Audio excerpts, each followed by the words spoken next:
Hello friends, examiners choice channel में आप सभी का स्वागत है। आज मैं 22 नवंबर 2020 के करंट अफेयर्स आपको बताऊंगा। आइए पहला प्रश्न देखते हैं। हाल ही में किस टीम ने महिला T20 चैलेंज 2020 का खिताब पहली बार जीत लिया है? इसका आंसर है ट्रेल ब्लेजर्स। स्मृति मंधाना की कप्तानी पारी और गेंदबाजों की मदद से ट्रेल ब्लेजर्स ने 9 नवंबर 2020 को 2 बार की चैंपियन सुपरनोवास को 16 रन से हराकर पहली बार महिला T20 चैलेंज जीत लिया है। ये स्मृति मंधानी है। आइए आगे बढ़ते हैं नेक्स्ट क्वेश्चन की ओर। दिल्ली एवं दिल्ली क्रिकेट संघ DDCA का कोषाध्यक्ष निम्न में से किसे चुना गया है? इसका उत्तर है शशि खन्ना। शशि खन्ना को 9 नवंबर 2020 को दिल्ली एवं जिला क्रिकेट संघ DDCA का कोषाध्यक्ष निर्वाचित कर लिया गया। शशि जी ने इस पद के लिए पवन गुलाटी को 44 मतों से हराया। DDCA के सहायक चुनाव अधिकारी SK मेंदिरत्ता ने यह घोषणा की है। अगला प्रश्न। हाल ही में भारत ने राज्य प्रायोजित आतंकवाद की सूची से किस देश को हटाने का स्वागत किया है? इसका उत्तर है सूडान। आइए देखते हैं सूडान के राष्ट्रपति कौन हैं? अमर अल बशीर। इनके प्रधानमंत्री हैं मोहम्मद ताहिर इल्ला और सूडान की राजधानी है खार्तूम। ये देखिए सूडान का मैप है। आप देख सकते हैं सूडान के अड़ोसी पड़ोसी जो देश हैं, जिसमें है इथोपिया, साउथ सूडान, चाड, लीबिया, इजिप्ट और सऊदी अरेबिया। एक क्वेश्चन आपसे पूछा जा सकता है कि सूडान से लगता हुआ कौन सा सी है, तो ये है रेड सी। आइए आगे देखते हैं। सूडान आधिकारिक तौर पर सूडान गणराज्य उत्तरी पूर्व अफ्रीका में स्थित एक देश है। यह अफ्रीका और अरब जगत का सबसे बड़ा देश है।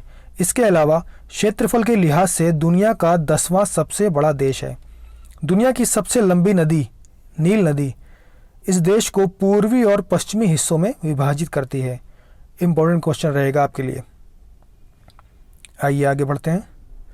विश्व विज्ञान दिवस निम्न में से किस दिन मनाया जाता है? इसका उत्तर है 10 नवंबर। प्रतिवर्ष 10 नवंबर को विश्व विज्ञान दिवस मनाया जाता है। इसका उद्देश्य समाज में विज्ञान की भूमिका को रेखांकित करना है। इसके द्वारा जन सामान्य के जीवन में विज्ञान के प्रभाव को प्रदर्शित करना है। इस दिन शांति एवं विकास कार्यों में विज्ञान के योगदान के बारे में जानकारी दी जाती है। उल्लेखनीय है कि इस दिवस को साल 1999 में बुडापेस्ट में संयुक्त रूप से अंतर्राष्ट्रीय विज्ञान परिषद और यूनेस्को द्वारा विज्ञान पर विश्व सम्मेलन के अनुसरण में मनाया गया था। अगला प्रश्न। हाल ही में किस राज्य में भारत के सबसे लंबे single lane motorable suspension bridge का उद्घाटन किया गया है? इसका उत्तर है उत्तराखंड। देखिए ये ब्रिज है। उत्तराखंड में भारत के सबसे लंबे single lane motorable suspension bridge का उद्घाटन हुआ। उद्घाटन के मौके पर वहां के मुख्यमंत्री त्रिवेंद्र सिंह रावत ने कहा कि इस पुल से सिर्फ प्रतापनगर और टिहरी ही नहीं बल्कि पूरे प्रदेश में पर्यटन को बढ़ावा मिलेगा। आइए आगे बढ़ें। राष्ट्रीय विधिक सेवा दिवस नेशनल लीगल सर्विस डे निम्न में से किस दिन मनाया जाता है? इसका उत्तर है 9 नवंबर। प्रत्येक वर्ष 9 नवंबर को राष्ट्रीय विधिक सेवा दिवस मनाया जाता है। इस दिवस का मुख्य उद्देश्य लोगों में कानूनी जागरूकता फैलाना है। साथ ही समाज के गरीब एवं कमज़ोर वर्गों को मुफ्त कानूनी सहायता एवं सलाह प्रदान करना है ताकि सभी के लिए न्याय सुनिश्चित हो सके। राष्ट्रीय विधिक सेवा दिवस की शुरुआत पहली बार साल 1995 में भारत के सर्वोच्च न्यायालय द्वारा समाज के गरीब एवं कमजोर वर्गों को सहायता एवं समर्थन प्रदान करने के लिए की गई थी। अगला प्रश्न, हाल ही में किस देश ने गिलगिट बाल्टिस्तान को प्रांतीय दर्जा देने के पाकिस्तान के फैसले को खारिज कर दिया है? उत्तर है भारत। भारत ने पाकिस्तान के प्रधानमंत्री इमरान खान के गिलगिट बाल्टिस्तान को अंतरिम प्रांत का दर्जा देने का घोषणा किए जाने का विरोध किया है। पाकिस्तान सरकार ने 1 नवंबर सन 2020 को गिलगिट बाल्टिस्तान को अस्थायी प्रांत का दर्जा देने का घोषणा किया था। भारत ने इस पर कड़ी आपत्ति जताई है। गिलगिट बाल्टिस्तान जम्मू कश्मीर के उत्तर पश्चिम में स्थित अत्यधिक ऊंचाई वाला एक पहाड़ी क्षेत्र है। एक क्षेत्र में जम्मू और कश्मीर की पूर्ववर्ती रियासत का एक हिस्सा था, किंतु साल 1947 में कश्मीर पर पाकिस्तानी सेना ने आक्रमण के बाद यह क्षेत्र पाकिस्तान के नियंत्रण में कर लिया।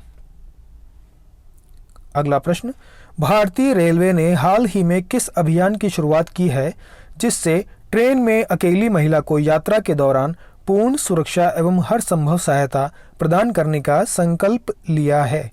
मेरी सहेली इसका उत्तर होगा। भारतीय रेलवे ने महिलाओं की सुरक्षा के लिए मेरी सहेली अभियान की शुरुआत की है, जिससे ट्रेन में अकेली महिला को यात्रा के दौरान पूर्ण सुरक्षा एवं हर संभव सहायता प्रदान करने का संकल्प लिया है। रेल मंत्रालय ने उन महिला यात्रियों को रक्षा और सुरक्षा प्रदान करने के उद्देश्य से मेरी सहेली पहल शुरू करने का यह फैसला किया है, जो अपनी पूरी यात्रा के लिए शुरुआती स्टेशन से गंतव्य स्टेशन तक ट्रेनों से यात्रा करेंगी।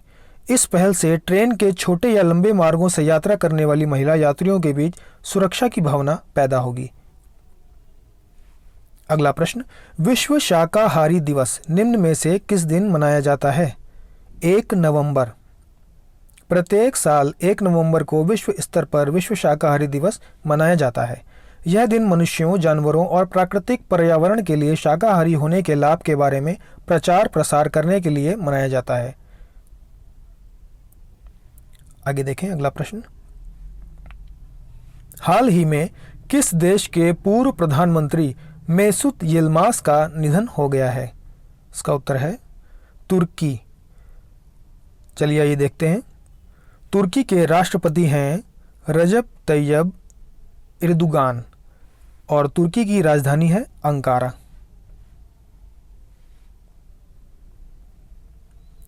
तुर्की के पूर्व प्रधानमंत्री मेसूत यिल्माज का निधन हो गया है। वे 72 वर्ष के थे। उन्होंने साल 1991 से साल 2002 तक मध्य दक्षिणपंथी मदरलैंड पार्टी का नेतृत्व किया। वे 1990 के दशक में 3 बार देश के प्रधानमंत्री चुने गए थे। हालांकि उनका 2 कार्यकाल महज कुछ महीनों का ही रहा था। अगला प्रश्न, केंद्रीय मंत्री पीयूष गोयल ने हाल ही में कहा है कि भारत सरकार किस देश से 30,000 टन आलू आयात कर रही है? उत्तर है भूटान। आइए देखते हैं भूटान के राजा कौन है? जिग्मे खेसर नामग्याल वांगचुक और भूटान की राजधानी थिम्पू। केंद्रीय मंत्री पीयूष गोयल ने हाल ही में कहा है कि भारत सरकार भूटान से 30,000 टन आलू आयात कर रही है। उन्होंने कहा कि ऐसे आलू को घरेलू आपूर्ति बढ़ाने और कीमतों को कम करने के लिए किया जा रहा है। उपभोक्ता मामलों के मंत्री पीयूष गोयल ने कहा कि 7,000 टन प्याज पहले ही आयात किया जा चुका है। इसके अलावा दिवाली से पहले 25,000 टन और प्याज आने की उम्मीद है।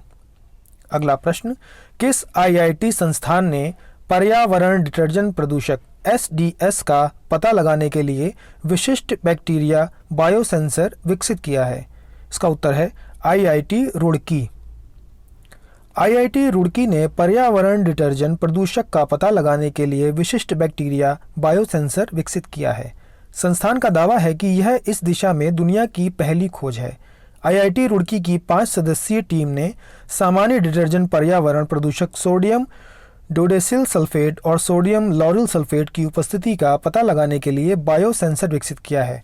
इनका उपयोग प्रमुख रूप से साबुन, टूथपेस्ट, क्रीम, शैम्पू, डिटर्जेंट, कृषि कार्यों और उद्योगों में किया जाता है। अगला प्रश्न, किस बैंक ने चालू वित्त वर्ष की दूसरी तिमाही में अपने लाभ में 52% की वृद्धि दर्ज की है? इसका उत्तर है भारतीय स्टेट बैंक। वर्ष 2020-21 के जुलाई सितंबर दूसरी तिमाही माह के लिए भारतीय स्टेट बैंक का लाभ कर कटौती के बाद 52% बढ़कर 47,474 करोड़ रुपए हो गया है।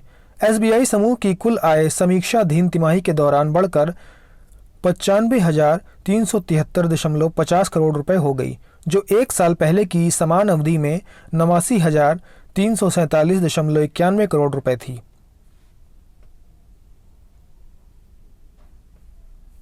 अगला प्रश्न देखते हैं। भारत ने खगोल विज्ञान के क्षेत्र में वैज्ञानिक एवं तकनीकी सहयोग विकसित करने के लिए किस राष्ट्र के साथ एक समझौता ज्ञापन पर हस्ताक्षर किए हैं? इसका उत्तर है स्पेन। स्पेन की राजधानी है मैड्रिड और स्पेन के राष्ट्रपति हैं मरियानो रजोय। केंद्रीय मंत्रिमंडल ने 4 नवंबर 2020 को Indian institute of astrophysics IIA Bengaluru और स्पेन के इंस्टीट्यूटो डी एस्ट्रोफिजिका की कैनरियाज और ग्रीसिशन SAGTC के बीच खगोल विज्ञान क्षेत्र में सहयोग के लिए वैज्ञानिक और तकनीकी गतिविधियों के विकास के लिए एक समझौता ज्ञापन पर हस्ताक्षर किए हैं। आशा करता हूं आप सभी को ये प्रश्न अच्छे लगे होंगे, इम्पोर्टेंट लगे होंगे और आप इसे तैयार करेंगे। अगर आपको ये प्रश्न अच्छे लगे हों, मेरा वीडियो पसंद आया हो तो प्लीज़ लाइक करें, शेयर करें और सब्सक्राइब ज़रूर करें। Thank you so much.